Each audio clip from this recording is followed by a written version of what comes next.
आइए जानते हैं देश में क्या हो रहा है।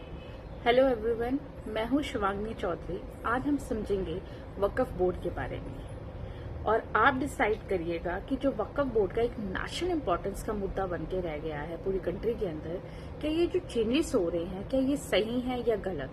वक्फ बोर्ड जो है वो 3rd नंबर पे आता है लैंड ओनरशिप के मामले में। पहले पे आर्म्ड आती है, दूसरे पे रेलवे आता है और तीसरे पे वक्फ बोर्ड। तो आइए जानते हैं वक्फ बोर्ड के बारे में। जो वक्फ बोर्ड है ये मुस्लिम लॉ का एक कंसेप्ट है।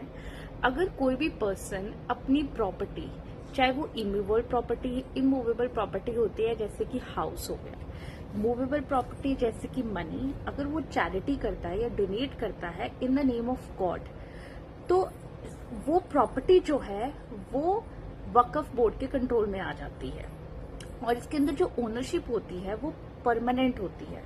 You can take it back. अगर आपने एक बड़ी प्रॉपर्टी अपनी दे दी in the name of God, charity कर दी, डोनेट कर दी, तो आप उस प्रॉपर्टी को दोबारा वापस नहीं ले सकते हैं। जो पर्सन डोनेट करता है हम उसे वाकिफ कहते हैं। और ये जो प्रॉपर्टी है ये किसके कंट्रोल में जाती है? ये प्रॉपर्टी जो है ये स्टेट वक्फ बोर्ड के कंट्रोल में जाती है। सो स्टेट वक्फ बोर्ड अब डिसाइड करता है कि इस प्रॉपर्टी का क्या कर सकते हैं। ये प्रॉपर्टी एक पीस ऑफ लैंड भी हो सकती है। वक्फ अमेंडमेंट एक्ट 1995 में के अंदर कुछ कंट्रोवर्शियल प्रॉब्लम्स थी जो कि वक्फ अमेंडमेंट बिल 2025 के अंदर उसको रेक्टिफाई किया गया। पहली जो थी dedication of property bye non Muslims, कि मतलब हिंदू, सिख, जैन भी जो थे जो प्रॉपर्टी को डोनेट कर सकते थे इन पर्पसेस के लिए, बट अब ये नहीं है। जो प्रैक्टिस कर रहे हैं इस्लाम 5 इयर्स से वही इस प्रॉपर्टी को डोनेट कर सकते हैं वक्फ बोर्ड को।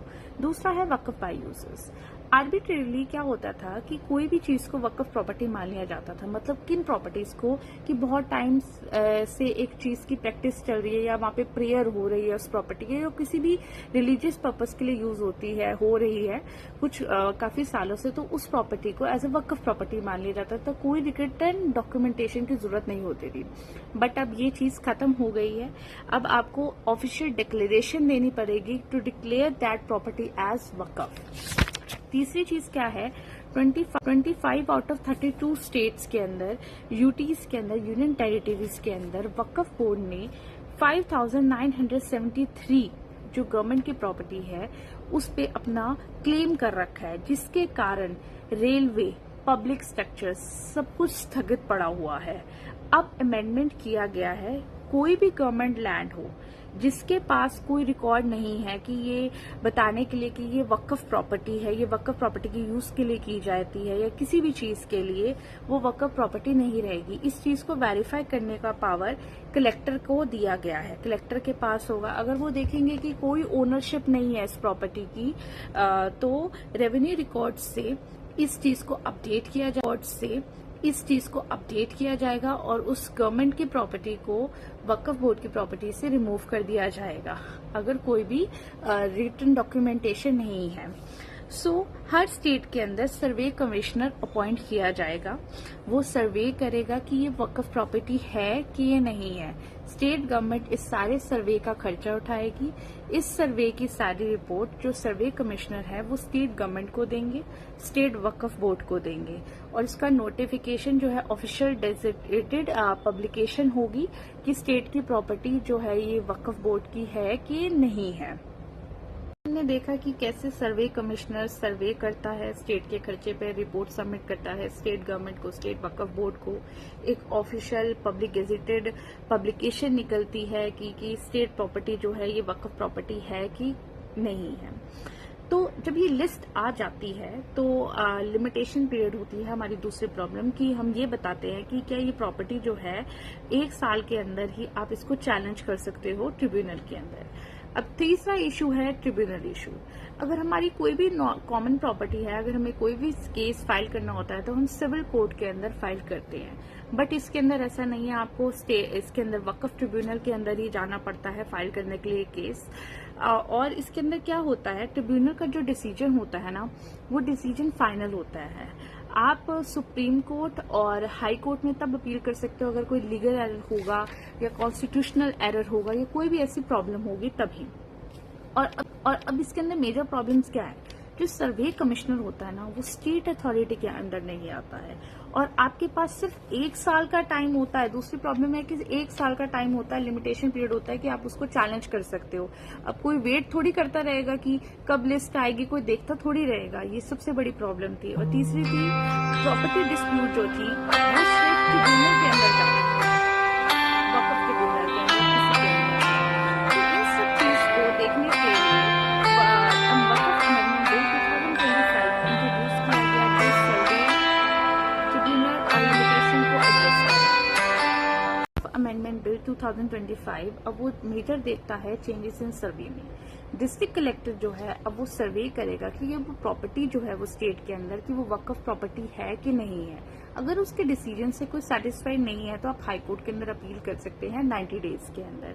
जो डिस्ट्रिक्ट कलेक्टर आया है इससे बेटर मैनेजमेंट होगी, बेटर डिसीजन मेकिंग होगी, जो डिस्प्यूट रेजोल्यूशन होंगे वो न्यूट्रल होंगे और काफी ज्यादा ट्रांसपेरेंट होंगे। जो लिमिटेशन पीरियड है, अब दूसरी प्रॉब्लम, पूरे इंडिया के अंदर लिमिटेशन एक्ट 1963 एक लीगल फ्रेमवर्क है जो अप्लाई होता है। अगर एक इंडिविजुअल की प्रॉपर्टी इलीगली किसी ने ऑक्यूपाई करी है तो हम जो है वो इंसान वो 12 इयर्स के तक, उसके बाद लिमिटेशन पीरियड होता है कि वो फाइल कर सकता है केस। अगर कोई गवर्नमेंट लैंड है तो 30 साल का टाइम होता है। अगर वक्फ प्रॉपर्टी है तो आपके पास कोई लिमिटेशन पीरियड नहीं होती है। अगर 100 साल पुराना भी प्रॉपर्टी हो, वक्फ बोर्ड उस पर भी क्लेम कर सकती है। आपके पास कोई ये सबसे बड़ी एक्सेप्शन है वक्फ प्रॉपर्टी के पास कि वो उस प्रॉपर्टी को भी क्लेम कर सकती है, कि वो अपने पास रख सकती है। अगर किसी इंडिविजुअल की प्रॉपर्टी पर वक्फ बोर्ड ने क्लेम कर दिया कि ये उसकी प्रॉपर्टी है तो लिमिटेशन पीरियड के हिसाब से उसको 12 साल का टाइम नहीं दिया जाएगा कि इलीगली मेरी प्रॉपर्टी को आपने ऑक्यूपाई करा है। वो उसको सिर्फ 1 साल का ही टाइम मिलेगा। अब न्यू अमेंडमेंट बिल आने के बाद ये चीज को रिमूव कर दिया गया है। अब जो लिमिटेशन एक्ट है 1963 अब वो अप्लाई होगा ऑल ओवर, वक्फ बोर्ड पे भी वो अप्लाई होगा। अगर कोई भी डिस्प्यूट है सपोज गवर्नमेंट की प्रॉपर्टी और वक्फ के बीच में, वक्फ बोर्ड के अंदर, तो ये माना जाएगा कि गवर्नमेंट की प्रॉपर्टी है वो, जब तक उसका रिजल्ट नहीं आ जाता। अब हम बात करें प्रॉपर्टी और वक्फ के बीच में, वक्फ बोर्ड के अंदर, तो ये माना जाएगा कि गवर्नमेंट की प्रॉपर्टी है वो, जब तक उसका रिजल्ट नहीं आ जाता। अब हम बात करेंगे वक्फ अलाल औलाद के बारे में, इनहेरिटेंस राइट, विमेन्स राइट के बारे में। ये बहुत इम्पोर्टेंट है, बहुत अच्छा ये गवर्नमेंट ने काम किया है औरतों का एक तरह का एनहेंस करके, उनके डिसीजंस को, पावर को, उनकी सारी चीजों को। अगर मेनली इसमें क्या होता था कि कोई लीगल हायर मतलब लाइन ऑफ सक्सेशन में अगर खत्म हो जाता है, कोई भी मेल नहीं बचता है, तो वो property state away religious purpose को डोनेट हो जाती थी। वो प्रॉपर्टी किसी डॉटर को नहीं जाती थी या किसी बहू को नहीं जाती थी, किसी को मैरिड वुमेन को किसी के पास नहीं जाती थी। अब जब से ये बिल आया है इसके अकॉर्डिंग ये कहा गया है कि अब जो लीगल और डॉटर भी इंक्लूड की जाएगी, वो भी लीगल हायर होंगे, वो भी आगे प्रॉपर्टी को ले सकते हैं, वो भी प्रॉपर उनका इक्वल राइट, इक्वल स्टेटस होगा अपने पेरेंट्स के प्रॉपर्टी रिलेशन के अंदर। तो ये इक्वल शेयर क्लेम कर पाएंगी जो डॉटर्स हैं, जो मैरिड वुमेन्स है वो। अब हम बात करेंगे कॉम्पोजिशन ऑफ वक्फ के बारे में, वक्फ बोर्ड के बारे में और वक्फ काउंसिल के बारे में। वक्फ बोर्ड के अंदर जो पहले थे सारे मुस्लिम मेंबर्स इंक्लूड थे, कोई नॉन मुस्लिम नहीं था। अब 2 आउट ऑफ 11 मेंबर्स जो होंगे वो नॉन मुस्लिम होंगे। जो नॉन मुस्लिम होंगे वो चैरिटेबल एडमिनिस्ट्रेटिव मैटर्स के इन्वॉल्व होंगे, ना कि रिलीजियस मैटर्स को। और जो 2 मेंबर्स होंगे वो मुस्लिम विमेन्स होंगी। इसी तरह वक्फ काउंसिल के अंदर पहले सारे मेंबर्स जो थे वो सारे मुस्लिम मेंबर्स थे। अब जो हैं 2 आउट ऑफ 22 मेंबर्स जो हैं नॉन मुस्लिम होंगे, वो भी एडमिनिस्ट्रेटिव और चैरिटेबल मैटर्स को देखेंगे, ना कि रिलीजियस मैटर्स को। और 2 मेंबर्स जो होंगी वो मुस्लिम विमेन्स होंगी। अब हम बात करते हैं ट्रिब्यूनल के बारे में। जो वक्फ ट्रिब्यूनल था बिफोर, वो सारे मुस्लिम लॉ एक्सपर्ट्स से मेनली था एंड स्टेट ऑफिसर्स थे, एडिशनल डिस्ट्रिक्ट मजिस्ट्रेट थे, डिस्ट्रिक्ट सेशन सिविल क्लास 1 के जज इंक्लूड थे, जो इस्लामिक ज्यूरिस्प्रूडेंस के बेसिस पर ही सारे फैसले लेते थे और उनका जो डिसीजन होता था ट्रिब्यूनल का वो फाइनल डिसीजन होता था। मुस्लिम लॉ एक्सपर्ट्स की जो पोजीशन है अब ये हटा दी गई है। उसकी जगह अब करंट क्या चेंजेस हुए हैं वो है करंट और फॉर्मर डिस्ट्रिक्ट कोर्ट जजेस चेयरमैन होंगे, करंट और former joint secretary to the state government होंगे। अब जो डिसीजन लिया जाएगा वो लीगल प्रिंसिपल के फ्रेमवर्क पे लिया जाएगा, ना कि इस्लामिक ज्यूरिस्प्रूडेंस पर। अब आपको मैंने सारा समझाया कि पहले ही बताया कि वक्फ होता क्या है, इसके अंदर क्या प्रॉब्लम्स आई, क्या अमेंडमेंट्स हुए, अमेंडमेंट्स से हमें क्या दिक्कत आई, कैसी कैसी रिकमेंडेशन दी गई, क्या क्या बिल में चेंजेस आए, अमेंडमेंट बिल 2025 के बारे में भी बताया।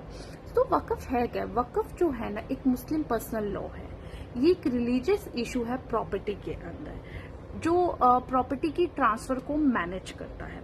स्टेट वक्फ बोर्ड, वक्फ काउंसिल जो है ना वो रिलीजियस इशू नहीं है, ये एक प्रॉपर्टी इशू है। अब गवर्नमेंट जो है वो इंटरफेरेंस सिर्फ वक्फ बोर्ड के अंदर कर रही है या बाकी रिलीजन्स में भी कर रही है, ये भी हम अब आगे जानेंगे। समझेंगे कि जो गवर्नमेंट की इंटरफेरेंस है वक्फ बोर्ड में और बाकी रिलीजन्स में कितनी और कैसी है। जो वक्फ प्रॉपर्टी है वो मेनली हैंडल करती है वक्फ बोर्ड, स्टेट वक्फ बोर्ड और वक्फ काउंसिल मैनेज करता है। जो हिंदू के टेम्पल्स की है, अगर कोई भी प्रॉब्लम है या टेम्पल हेड तक इवन सारी चीजें वो डिसाइड होती है अंडर स्टेट गवर्नमेंट के हैंड में होती है। फॉर एग्जाम्पल जो तिरुपति बालाजी का टेम्पल है वो कंट्रोल किया जाता है स्टेट ऑफ आंध्र प्रदेश के द्वारा। अब बताइए टेम्पल हेड भी वही चुनते हैं, और जो ट्रांसफर होता है वक्फ बोर्ड के अंदर वो नहीं होता है। Once a Waqf always a वक्फ। सो मतलब एक बार जो आपने ट्रांसफर कर दी प्रॉपर्टी आप दोबारा वापस नहीं ले सकते। बट हिंदू टेम्पल्स के अंदर कुछ रिस्ट्रिक्शंस होती हैं, पूरी रिस्ट्रिक्शंस नहीं होती है, हम वापस ले सकते हैं कुछ हद तक। तीसरी चीज जो है डिस्प्यूट रेजोल्यूशन के लिए, अगर सपोज कोई डिस्प्यूट होता है हिंदू टेम्पल्स के रिलेशन में तो गवर्नमेंट हम सिविल कोर्ट के अंदर अप्लाई कर सकते हैं। बट वक्फ के अंदर हम सीधा वक्फ ट्रिब्यूनल के अंदर ही जा सकते हैं। सो लिमिटेशन जो एक्ट होती है वो अप्लाई होती है वक्फ के अंदर सिर्फ 1 साल तक के लिए हम उसको अपील कर सकते हैं। बट हिंदू मतलब इस चीज के अंदर नहीं है, स्टेट गवर्नमेंट के अंदर इसके अंदर लिमिटेशन एक्ट 1963 अप्लाई होता है जैसे कि रूलिंग्स में है। सो अब आप डिसाइड करिए क्या जो ये चेंजेस हो रहे हैं क्या ये सही है या गलत है, या चेंजेस और क्या चेंजेस हो सकते हैं और क्या नई प्रॉब्लम्स हैं और क्या इसके अंदर इंक्लूड नहीं किया गया और क्या किया गया कि डिसीजन अच्छा है या गलत है। ये सब हम आप पे छोड़ती हूँ और आप मेरे को कमेंट सेक्शन में बताइएगा कि क्या क्या चीजें और हो सकती हैं, क्या ये सही है या गलत है। So it's up to you.